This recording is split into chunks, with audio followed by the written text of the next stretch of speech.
जय श्री राम। सभी सनातनियों को नमस्कार, सभी सज्जनों को नमस्कार। आज अयोध्या में भगवान श्री राम जी के मंदिर में धर्म ध्वजा फहराई गई, लगाई गई। उसकी समस्त सनातनियों को बहुत बहुत बधाई, बहुत बहुत शुभकामनाएं। सभी राम भक्तों को साधुवाद। सज्जना, आज एक वीडियो है जब भगवान श्री राम जी लंका पर चढ़ाई कर रहे थे, तो उससे पहले उन्होंने पूजा की। तो उसका पूजा का जो पुरोहित कौन बना, कौन उस पुरोहित को लेकर आया और किसने ये पूजा संपन्न कराई, उनकी कथा आज इस वीडियो में मिलेगी। आपको ध्यान से सुने, और अभी तक आपने मेरा चैनल सब्सक्राइब नहीं किया तो करें, अति कृपा होगी। युद्ध शुरू किया तो पूजा की। राम ने कहा जामवंत से, जामवंत सबसे सीनियर हैं, वो भी ब्रह्मा जी के पोते हैं, रावण के दादाजी के दोस्त हैं, पुलस्त्य मुनि के नाना के। कहा कि प्रभु महाराज जामवंत जी, मैं युद्ध करने जा रहा हूं, उससे पहले मैं पूजा करना चाहता हूं। जामवंत ने कहा करिए महाराज। तो बोले मेरे आराध्य तो शंकर हैं, शंकर राम की पूजा करते हैं और राम शंकर की पूजा करते हैं। इस कहानी से बड़ा समन्वय किसी का नहीं हो सकता। जामवंत ने कहा पूजा कर लीजिए महाराज। बोले मुझे एक ऐसा पंडित चाहिए जो शैव हो, शिव को मानने वाला, और मैं वैष्णव हूं तो वैष्णव भी हो। उन्होंने कहा कि इस जंगल में, इस युद्ध क्षेत्र में ऐसा कोई पंडित कहां मिलेगा भगवान। तो उन्होंने कहा पूजा कैसे होगी फिर। जो जामवंत ने कहा एक पंडित मेरे ध्यान में है, पर वो आपका पुरोहित बनेगा नहीं। बोले कौन। बोले पुलस्त्य मुनि का नाथी महारथी रावण, वो शिव का भक्त है और वैष्णव भी है, उससे करा लीजिए। सोचिए जिसको हराने जा रहे हैं उससे पूजा। राम ने जामवंत से कहा कि महाराज पूछ के तो आइए, अगर महापंडित रावण आज्ञा दे दें इस यज्ञ के लिए तो मैं कर लूं। रावण को पता चला कि जामवंत बुलाने आए हैं।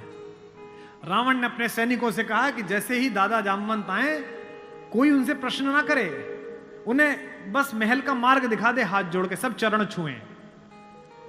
जामवंत पहुंचे, रावण किले के द्वार पर चरण छूने आया। कहा कि पितामह मैं आपको प्रणाम करता हूं, मैं धन्य हुआ कि आप पधारे। जामवंत ने कहा कि मैं बहुत प्रसन्न हुआ तुम्हारी अतिथि सेवा देखकर। बिठाया, पूछा कैसे आए हैं। जामवंत ने कहा मैं एक इच्छा लेकर तुम्हारे पास आया हूं। एक मेरे साथ दो जजमान हैं, वो एक यज्ञ करना चाहते हैं युद्ध शुरू करने के लिए। उन्हें एक ऐसे पंडित की आवश्यकता है जो शैव भी हो और वैष्णव भी।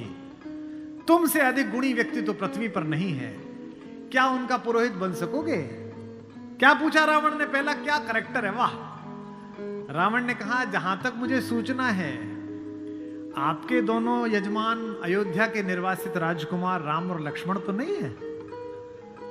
जामवंत ने कहा हां दशशीष, वे ही दोनों हैं, क्या आप स्वीकार करेंगे। उसने हां ना नहीं करी। फिर बोला क्या उनके यज्ञ का उद्देश्य लंका विजय है। जामवंत ने कहा हां उनका यही उद्देश्य है, क्या आप स्वीकार करेंगे। उसने कहा मैं तो जिज्ञासा के लिए पूछ रहा था, अन्यथा द्वार पर आकर किसी पंडित से कोई यज्ञ के लिए कहे, अस्वीकार करना उसका धर्म ही नहीं है। मैं आपके साथ चलूंगा और उनका यज्ञ कराऊंगा।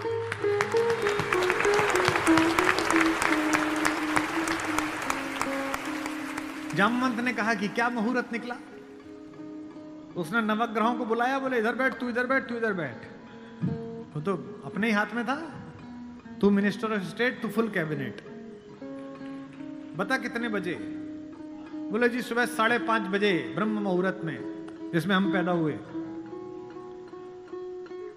तो उसने कहा ठीक है, 5:30 बजे का मुहूर्त निकला, मैं 5 बजे आ जाऊंगा। जामवंत ने कहा आचार्य हो गया अब तो रावण, आचार्य पूजा के लिए क्या व्यवस्था करनी है, क्या सामग्री लाऊं? उसने कहा आपके यजमान, मेरे यजमान जंगल में हैं, अगर यजमान के पास पूजन सामग्री ना हो तो पंडित का धर्म बनता है कि वो पूजन सामग्री लेके आए, तो मैं लेके आऊंगा। उसने अपने पुत्र मेघनाथ को जगाया, इंद्रजीत को, और कहा बेटा अशोक वाटिका जाओ, अशोक वाटिका जाओ और सीता से कहो मैं उसे मिलना चाहता हूं, एक विशेष प्रयोजन है। थोड़ी देर बाद खुद पहुंचा और कहा सीते, तुम्हारा पति राम लंका विजय का यज्ञ कर रहा है, उसके पास पुरोहित नहीं है, कल सुबह मैं उसका पुरोहित बनूंगा, लेकिन एक विवाहित व्यक्ति की पूजा अधूरी है अगर उसकी पत्नी उसके पार्श्व में ना बैठे। क्योंकि तुम उसकी पत्नी हो, तो सुबह ये इंद्रजीत रथ लेकर आएगा, तुम स्नान करके नया वस्त्र पहनकर इस रथ में बैठ जाना, क्योंकि मेरे यजमान की पूजा पूर्ण होनी चाहिए, मैं पूर्ण पूजा का पुरोहित नहीं हूं। और कहा कि तुम्हारी लंका से मुक्ति केवल पूजा तक की है, पूजा होते ही उठना और इसी रथ में वापस बैठकर अशोक वाटिका में आ जाना। क्या तो सीता, क्या राम और क्या रावण, क्या कहानी है ये। सुबह यही हुआ, शिवलिंग की स्थापना हुई, बालुका की मृत्यु से एक विग्रह बनाया राम ने अपने ओजस्वी हाथों से। राम आजानुबाहु हैं, घुटने तक हाथ आते हैं उनके, ये पुरुषोत्तम का लक्षण है। महाराणा कुंभा वे भी आजानुबाहु थे। कभी कुंभलगढ़ के किले में जाइए, 3 फीट का शिवलिंग है, नीचे बैठ के अपने ही हाथ से लोटे से रुद्राभिषेक करते थे बिना उठे। वे भी सूर्यवंशी थे, राम आजानुबाहु थे।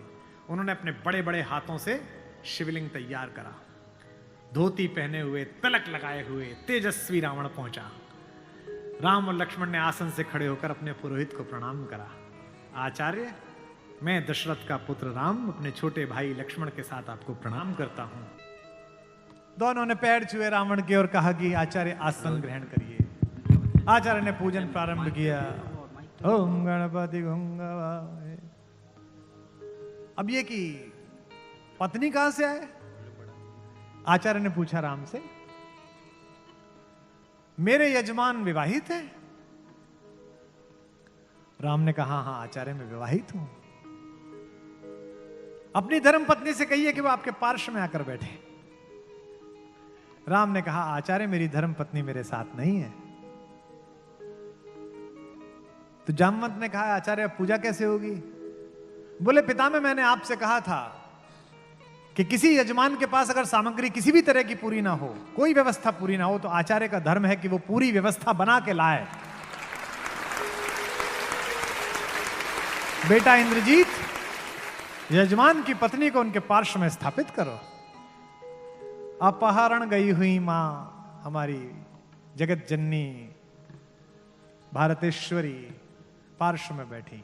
पूजन प्रारंभ हुआ, सारी अर्चना हुई और पूजन के बाद रावण ने कहा कि मैं आप दोनों यजमानों को आशीर्वाद देता हूं कि आप दोनों जिस संकल्प के कारण ये पूजा कर रहे हैं, आज सारे देवता उपस्थित होकर आपके संकल्प को पूर्ण करें। मैं आशीर्वाद देता हूं। हमारे गांव में गीत गाया जाता था, बना पुरोहित रामचंद्र का जय का वर दे आया। जब चलने लगे तो राम ने पूछा, बोले आचार्य दक्षिणा? तो आचार्य हंसा। बोला त्रैलोक्य की संपदा आपके आचार्य के पास है, कुबेर का रथ आपके आचार्य के पास है, ऐसे में मेरा वनवासी मुझे क्या दक्षिणा देगा मेरा यजमान? तो राम ने कहा कि मैं रघुवंशी हूं, दक्षिणा के बिना पूजा कराना मेरे लिए निष्फल हो जाएगा। आप दक्षिणा तो मांगिए। तो रावण ने कहा कि मैं आपसे समय पर दक्षिणा मांग लूंगा। राम ने कहा उस समय में देने योग्य बचा या ना बचा? आचार्य बता तो दीजिए कि दक्षिणा क्या है। आचार्य ने जो दक्षिणा मांगी उस पर रावण को भी राम की तरफ से प्रेम भेजा जा सकता है। आचार्य ने कहा मेरी दक्षिणा यही है कि आचार्य का जब अंतिम समय आए तब दोनों यजमान मेरे सामने उपस्थित रहें। एक अंतर समझ लेना राम और रावण में। आप ढूंढना आपके अंदर रावण है कि राम है। राम के पास जो है वो पर्याप्त है और रावण को जो प्राप्त है वो पर्याप्त नहीं है। रावण के पास पंचकन्याओं में पूजित हमारे मेरठ की पंचकन्याओं में सबसे सुंदर स्त्री मंदोदरी जैसी सती मां उनकी पत्नी है, लेकिन उसके बाद भी जंगल में घूमते हुए एक तपस्वी की वलकल पहने हुए युवती को अपनी रानी बनाना चाहता है। लेकिन युद्ध के आखिरी दिन जब रावण पड़ा हुआ है, नीचे निश्चेष्ट उसका शव पड़ा हुआ है, तो मंदोदरी ने विलाप करने के बाद पूछा वो कहां गया जिसने इसे मारा? लोगों ने कहा वहां बैठा। समुद्र के किनारे शाम ढल रही है, सूरज डूबने वाला है और रघुवंशी राम उदास एक पत्थर पर बैठे हुए कि इतना रक्तपात क्यों हुआ। दुखी है राम लाशों को देखकर। मंदोदरी गई, कमांडो खड़े हुए हैं उनको रोकने के लिए, लेकिन देखा कि माता मंदोदरी आ रही है तो पुलिस वाले हट गए, वानर हट गए। पीछे से पहुंची, चिंताग्रस्त राम ने अचानक एक स्त्री की छाया देखी जो पैर के आसपास आ रही है। राम सचेत होकर उठे और पलटकर कहा कि देवी मैं आपको प्रणाम करता हूं, इस निर्जन रण क्षेत्र में आप कौन हैं? मंदोदरी ने कहा हे राम, मैं रावण की दुर्भाग्यशाली पत्नी मंदोदरी हूं। राम ने कहा मां मैं आपसे क्षमा चाहता हूं।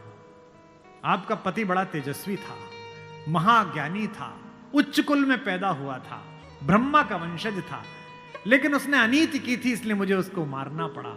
मैं आपके इस शोक के लिए क्षमा चाहता हूं। मंदोदरी ने कहा मैं इसलिए नहीं आई कि मैं तुम्हें कोसूं। राम ने पूछा फिर किस लिए आई मां? मंदोदरी ने कहा मैं देखने आई थी कि जिसने पूरी दुनिया पराजित कर दी, जिसने तेरे पूर्वज मानधाता तक को स्वर्ग में जाके चुनौती दे दी, जो कुबेर को कालर से पकड़ के नीचे ले आया, उस महापराक्रमी को हराया किसने? ऐसा उसमें क्या है जो मेरे पति में नहीं था? तो राम ने पूछा कि मां आपको पता चला क्या है? बोले हां पता चल गया, आने से पहले ही पता चल गया। राम ने पूछा क्या अंतर है? बोले राम एक मेरा पति था जो मेरी जैसी सुदर्शना होते हुए भी तेरी पत्नी चाहता था। एक तू है कि पीठ पर से भी परिस्त्री की छाया पड़ी है तो उठकर खड़ा हो गया है। ये उसमें तुझ में अंतर है।